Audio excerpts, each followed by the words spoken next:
So we are today talking about Sukkot. And Sukkot are booths or shelters. And we learn in the Torah that it says, your generations should know that I had the children of Israel live in shelters when I took them out of the land of Egypt. And in Sukkot you shall dwell for 7 days. All the people of Israel shall dwell in Sukkot. These Sukkot, what are they reminding us about?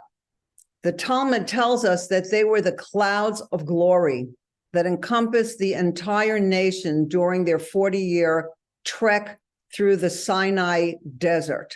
So during that time that the Jews were in the desert, God put clouds of glory around the whole people. They were surrounded. And it said that the people stayed in the clouds of glory. They walked in the clouds of glory. They moved in the clouds of glory. They did everything surrounded by the clouds of glory. And now the commandment is, since then, since the Torah, that we should go into a sukkah, a temporary dwelling for the duration of the 7-day festival of Sukkot, when our home is considered to be the sukkah. So the sukkah is our home. And the Torah is, so this means that the sukkah that we go into is where we do what we do, that we feel that the sukkah is home. So the Talmud is saying that all the citizens of Israel, what does it mean, shall dwell in the sukkah? It's implying that it's fitting, it says in the Torah, that the entire people of Israel dwell in a single sukkah. So it should be a welcome home to each and every one who might come. So when we go into the sukkah, we feel like the sukkah, like when somebody has a porch, they feel that the porch is the addition to their house. But in a sukkah, we should feel that the house is the addition to the sukkah.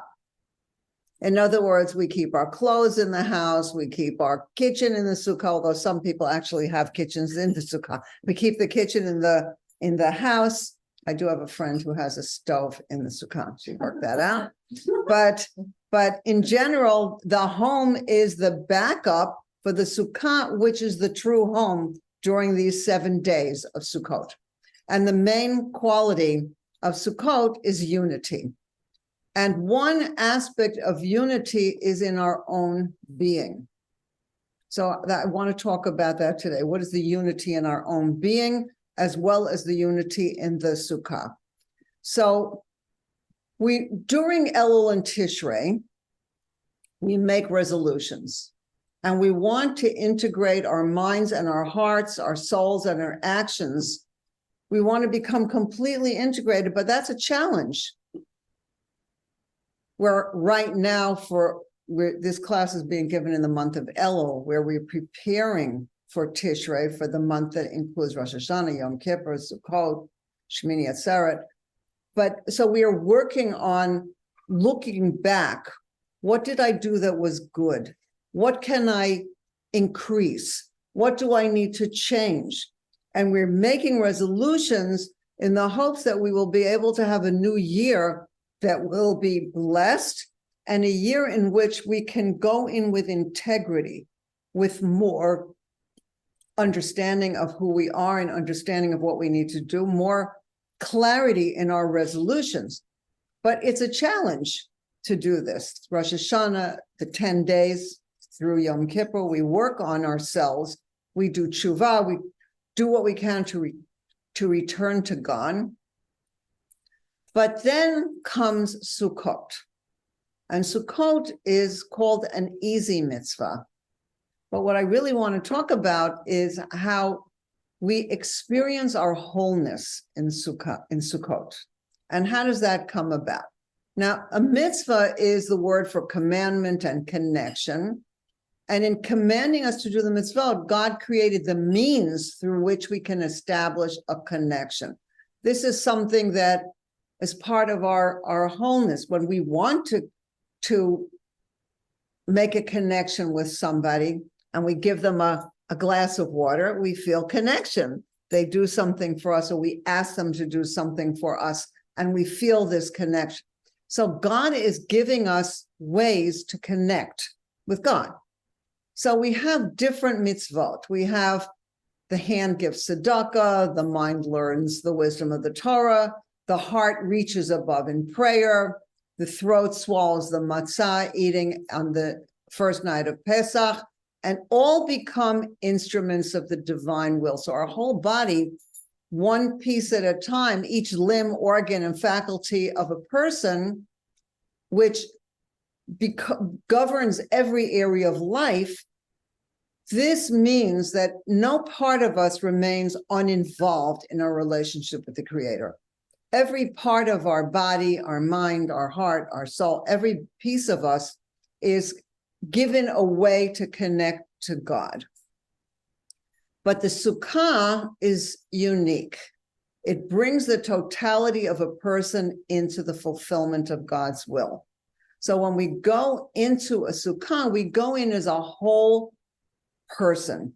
Now, there's a Hasidic saying that the Sukkah is the only mitzvah into which a person enters with his muddy boots. That means you come as you are. In Europe, sometimes it's very cold by Sukkot, and it could be rainy and cold, and people are wearing their muddy boots. You come into the Sukkah as you are, whoever you are as a whole. There's another mitzvah that you go in with your whole being, and that's mikvah. But mikvah is a place that's a spiritual union. You enter the water, you're completely connected into God, and then you come out of the water.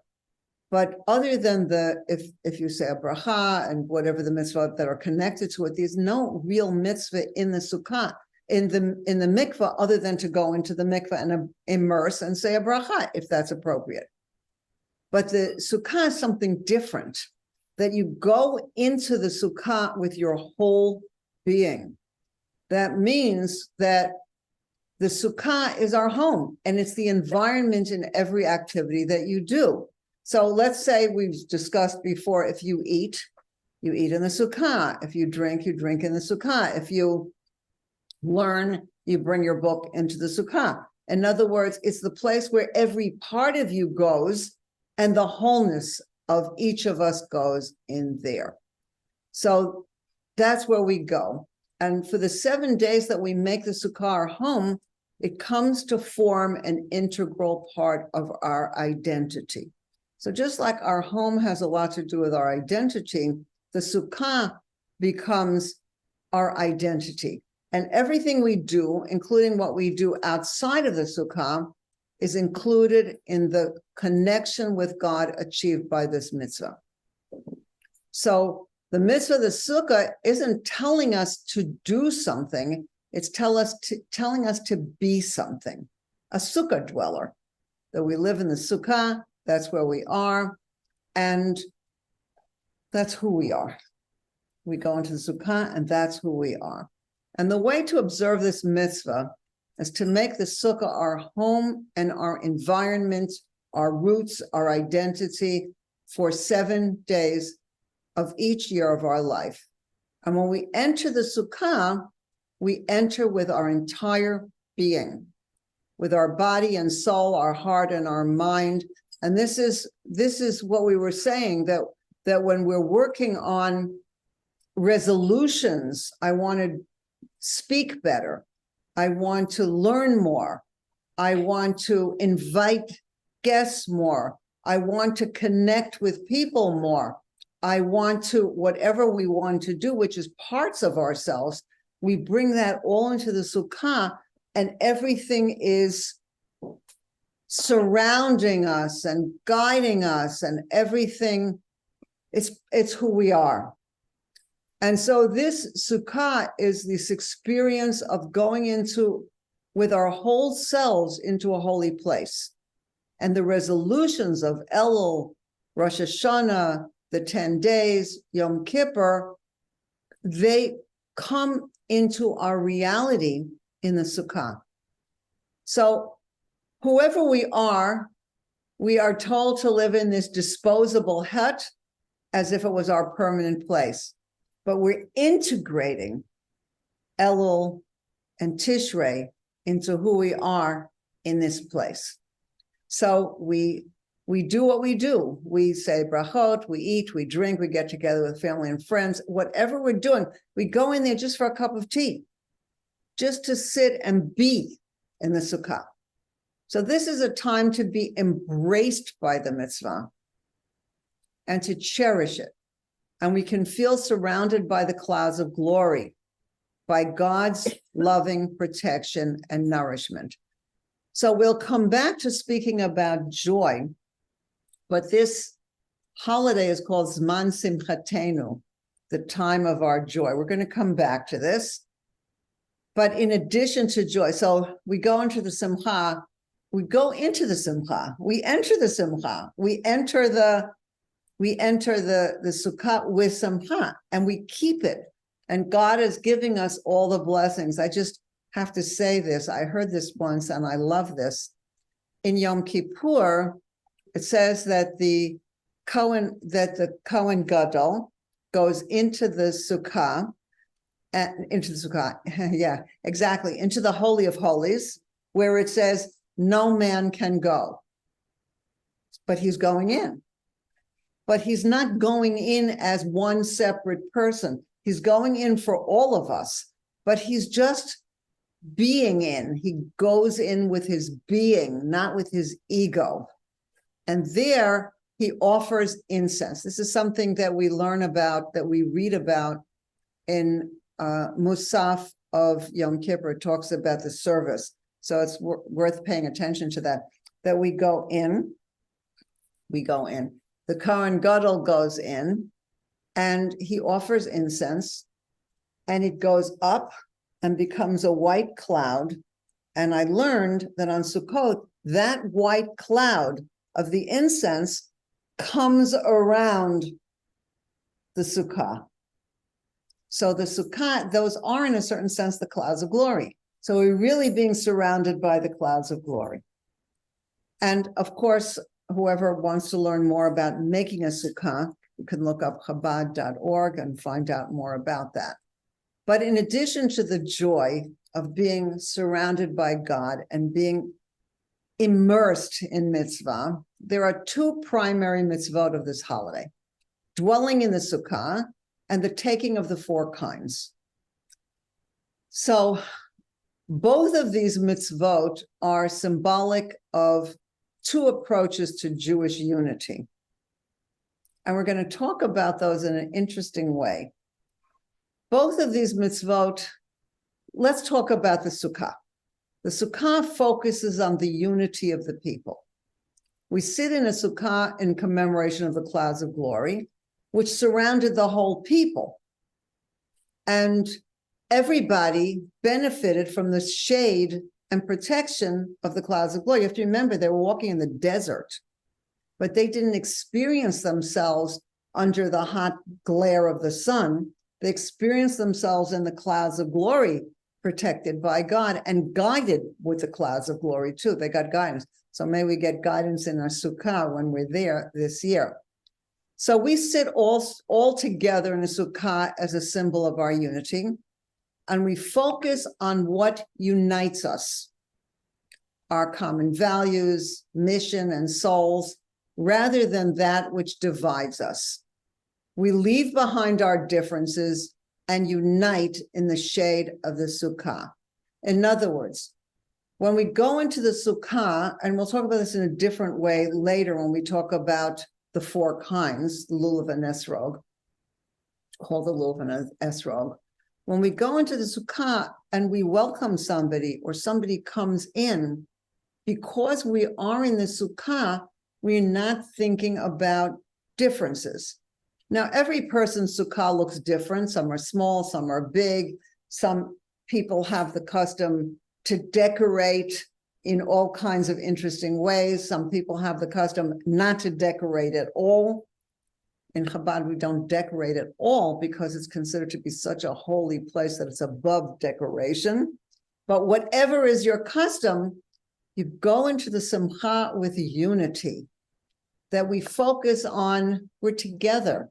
in this mitzvah, and we just enjoy it, whatever it is. So we have this connection, and there's not differences in this holiday. We all come in together. And everybody can honestly say, what a beautiful sukkah, because it's such a holy place that we can enter. Now, it's interesting. There is an expression that I want to talk about today for a few minutes, because this is an unusual way to speak about it. There's an expression called hitkalalut. In English, there is kind of a word for this called inter-inclusion. In other words, things are not black and white.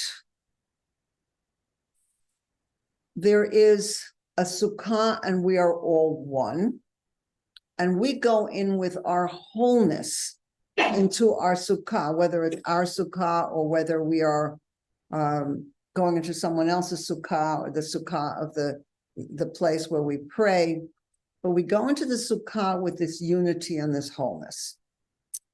But there's something else where we have multifacetedness in our sukkah.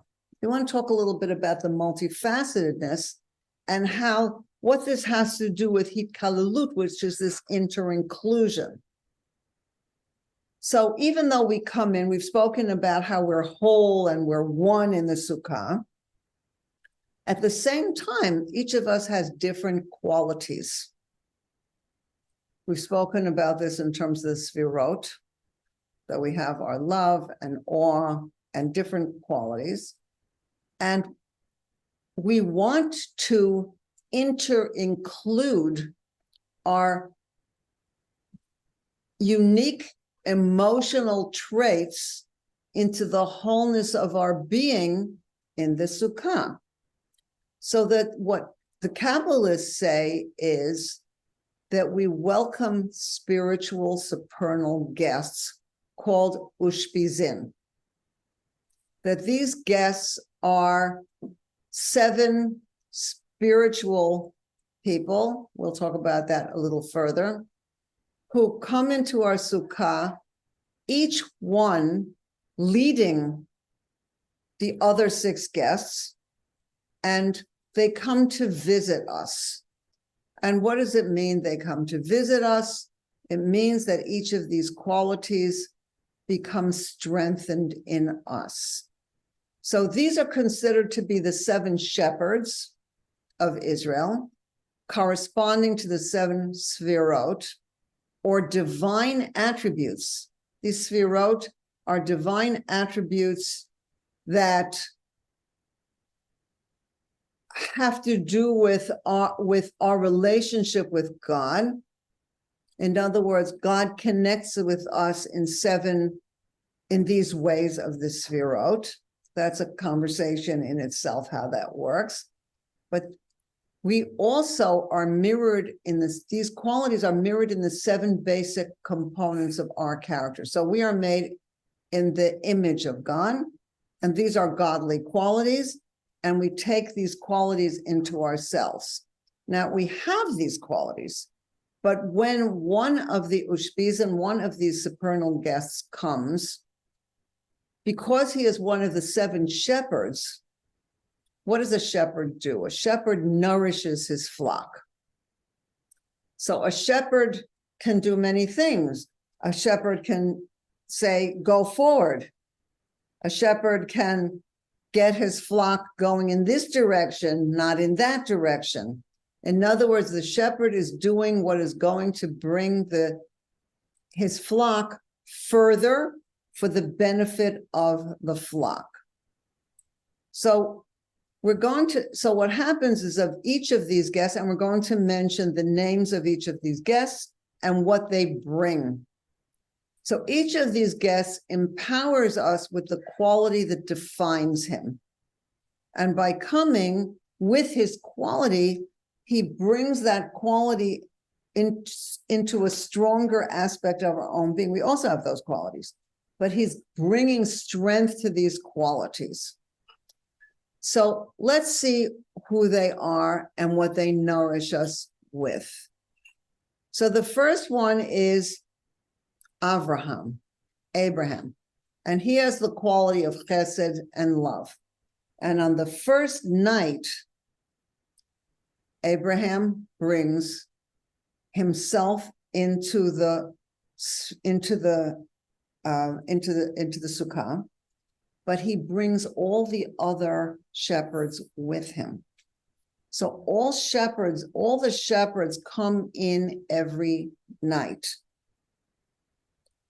and they stay for the whole day.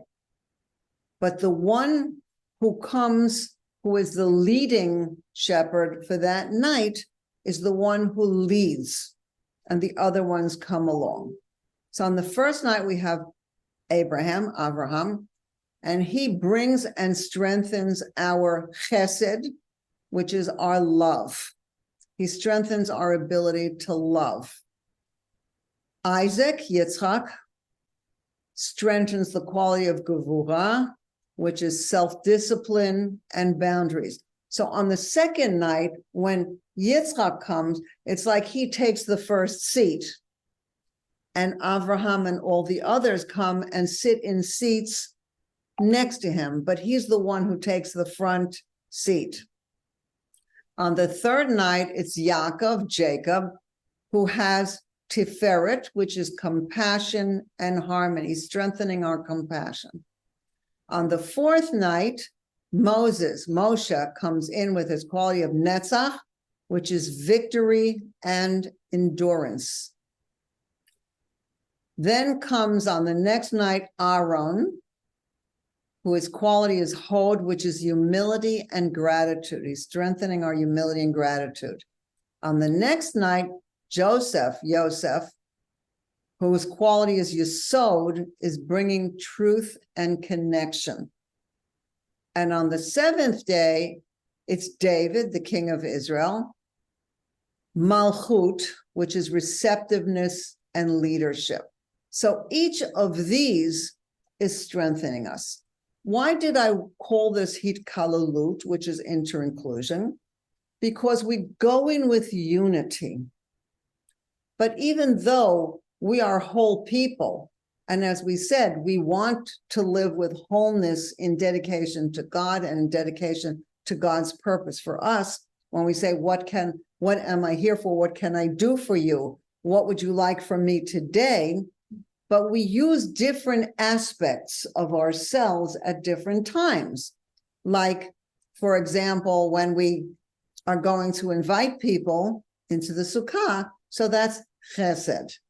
But sometimes there need to be boundaries. That's gevurah. What time should I ask them to come? And is this a time to let the little children stay up, or invite the little children, or what should I do on the little children? So those use gevurah.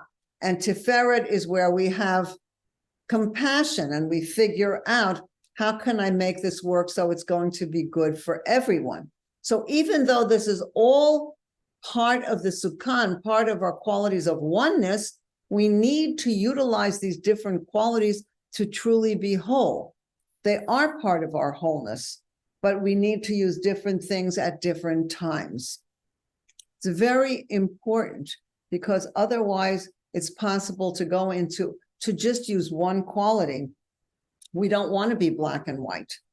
We want to have hitkalalut, where each and every one of us has this inter-inclusion, where we're able to use different qualities at different times.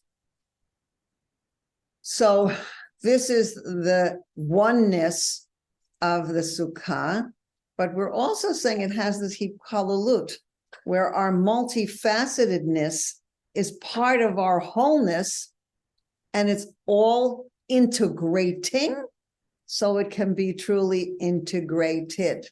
And we have our quiet moments where we just sit and drink a cup of tea, and it's all part of our oneness.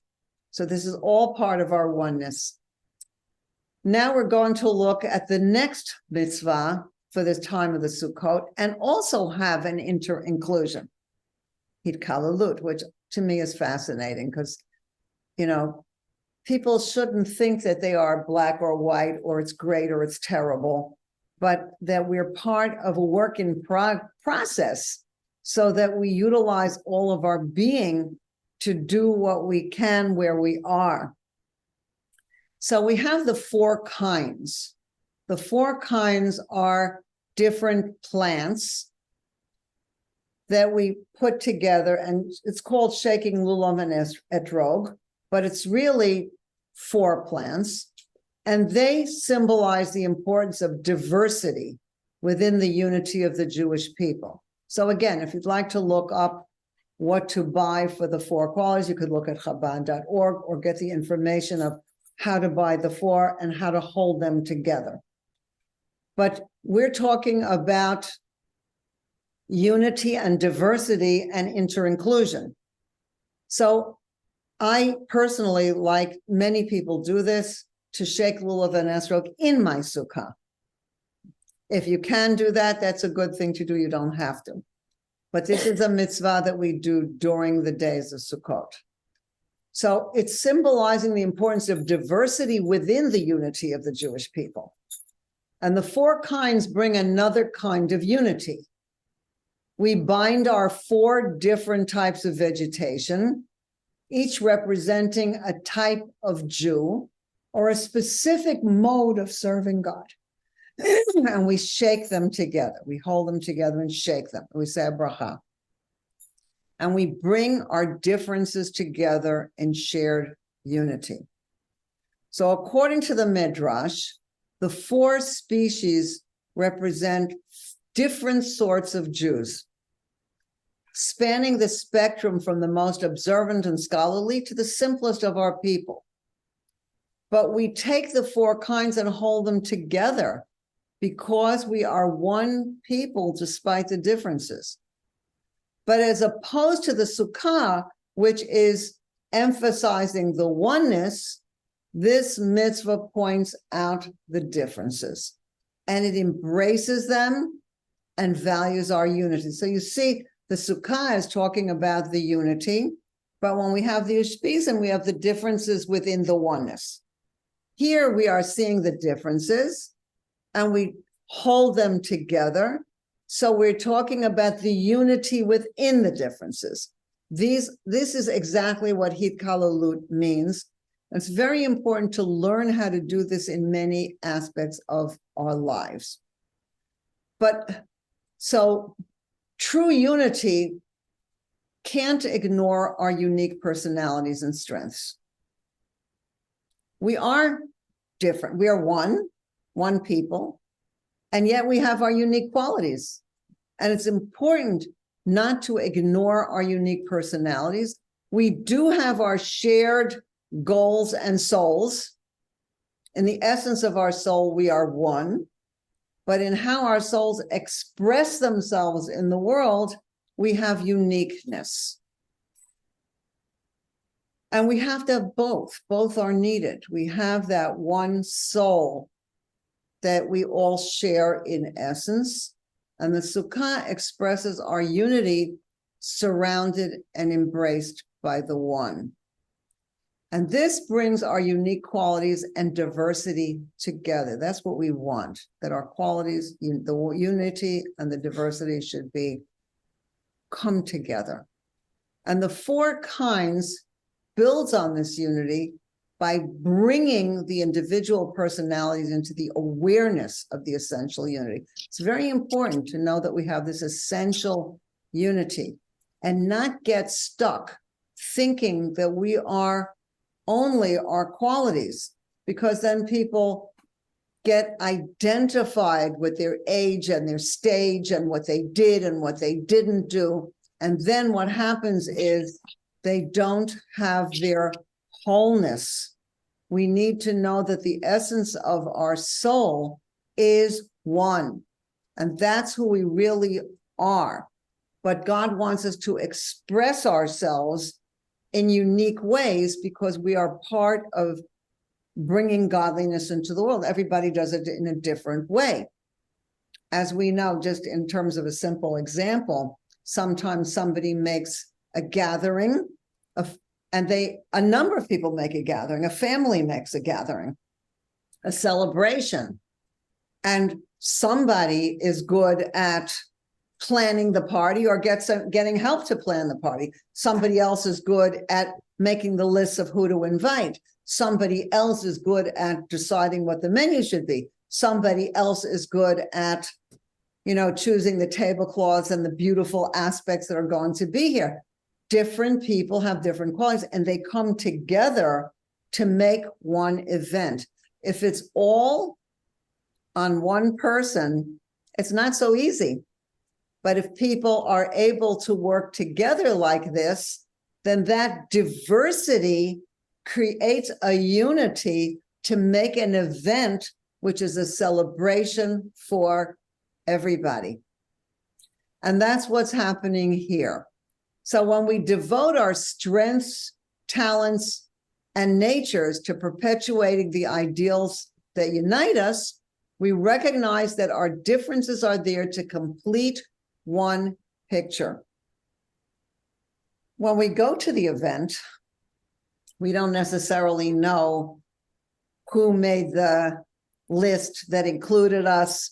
We don't know who, arranged how to plan the event or who they asked to help them. We don't know who made the menu. We don't know who decided on the decor. We don't know any of these things because it's one event. We come in and we're happy and we share happiness together. Mazal tov. I'm so happy for this beautiful event. I'm so happy for this celebration. And I become part of the unity of the celebration.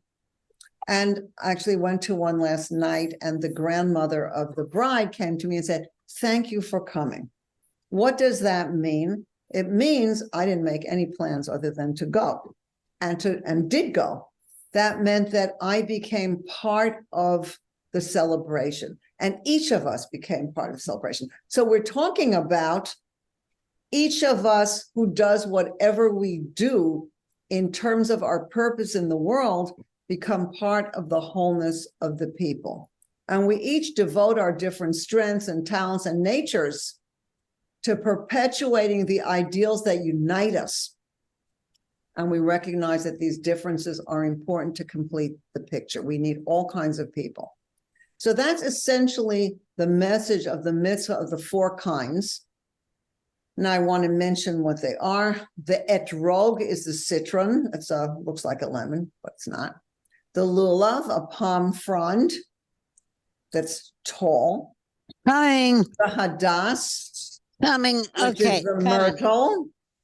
Okay. And coming. the arava, which is a willow. Okay.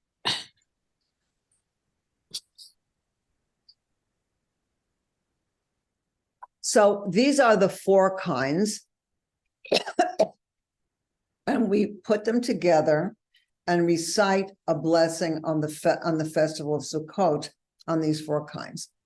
Now the Medrash says, so we're going to look at it in two ways. The Medrash says that the etrog has both a taste and an aroma. And so too, the people of Israel include individuals have both Torah learning and good deeds. So the etrog represents people who learn Torah and have good deeds. The date, which is the fruit of the lulav, has a taste but does not have an aroma. So too do the people of Israel include individuals who have Torah but do not have good deeds. That doesn't mean they don't have good deeds, but it means that's not their specialty. The arava, which is the willow, has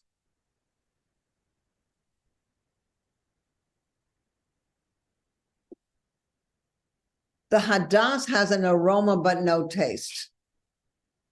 And so too, there are people who have good deeds but do not have Torah. Then there is the arava, who has no particular taste and no particular aroma. And so do the people of Israel include individuals who do not have particularly Torah learning and do not have particularly good deeds. Doesn't mean they're not good people. It just means they're not mitzvah focused.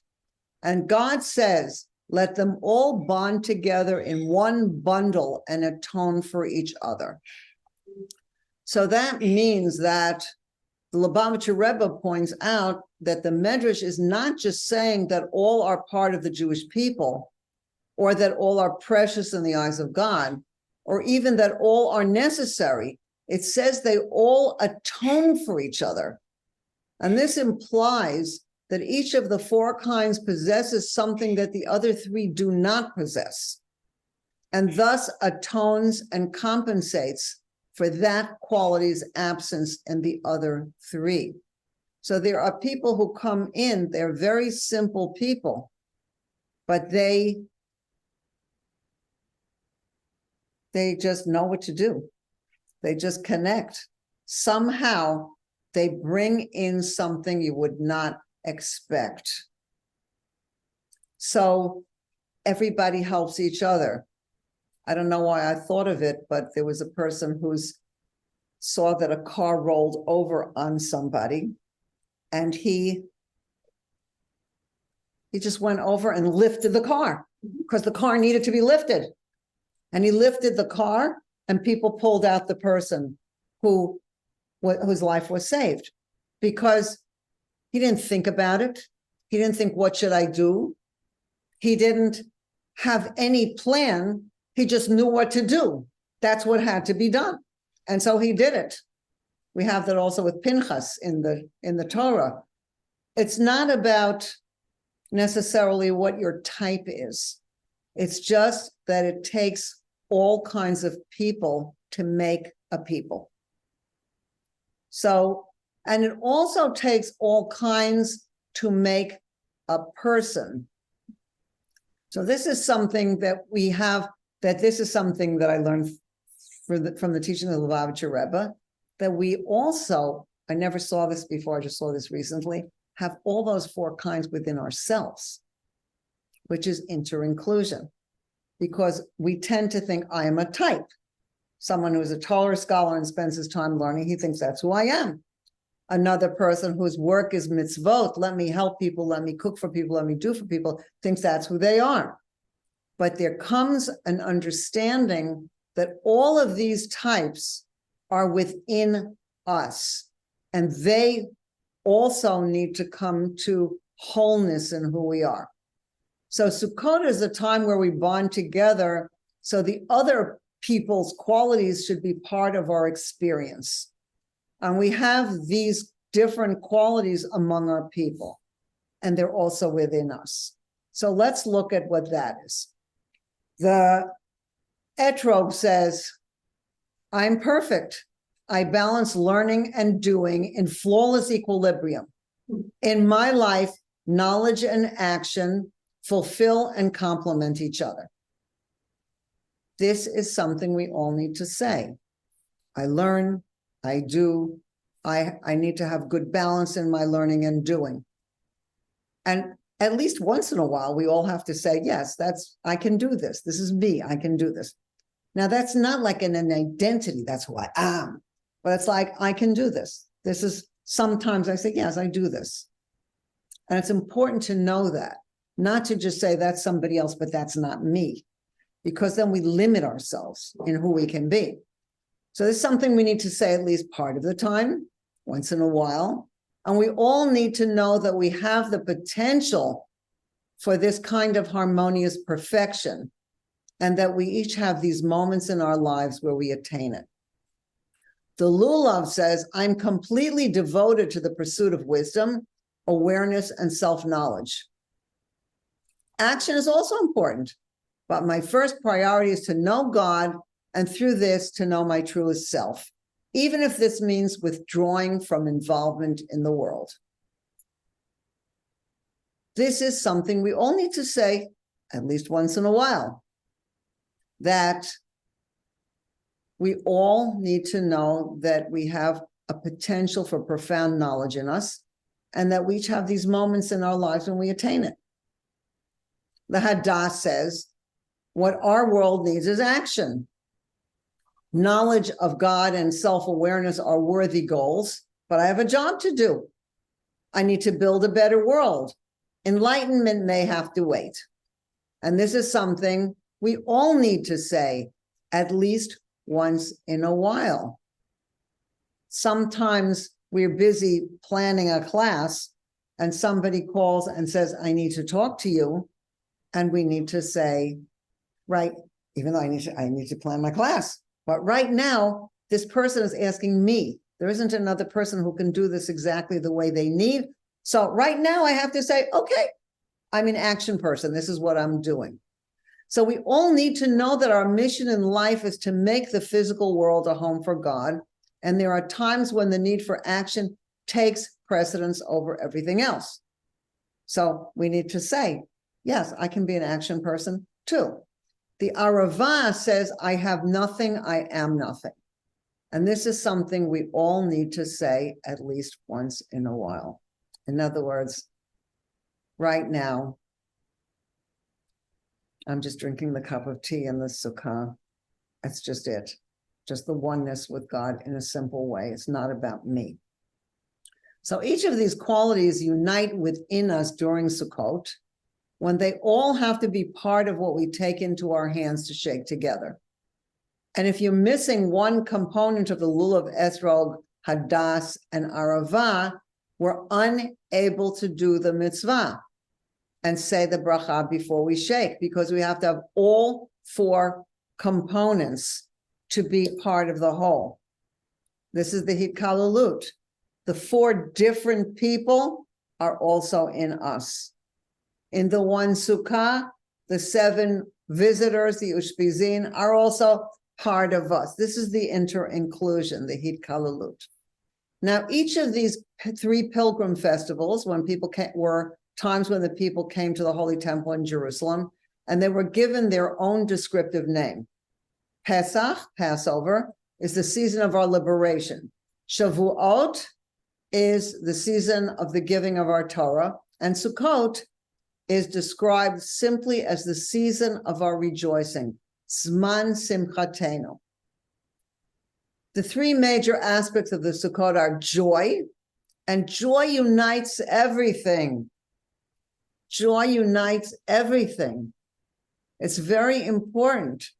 We also need to know that when we go into a sukkah and somebody comes in and they say, my niece just got engaged, Mazel Tov. Somebody said something else, my niece had a baby, Mazel Tov, that we are part of the celebration of God and of the whole people.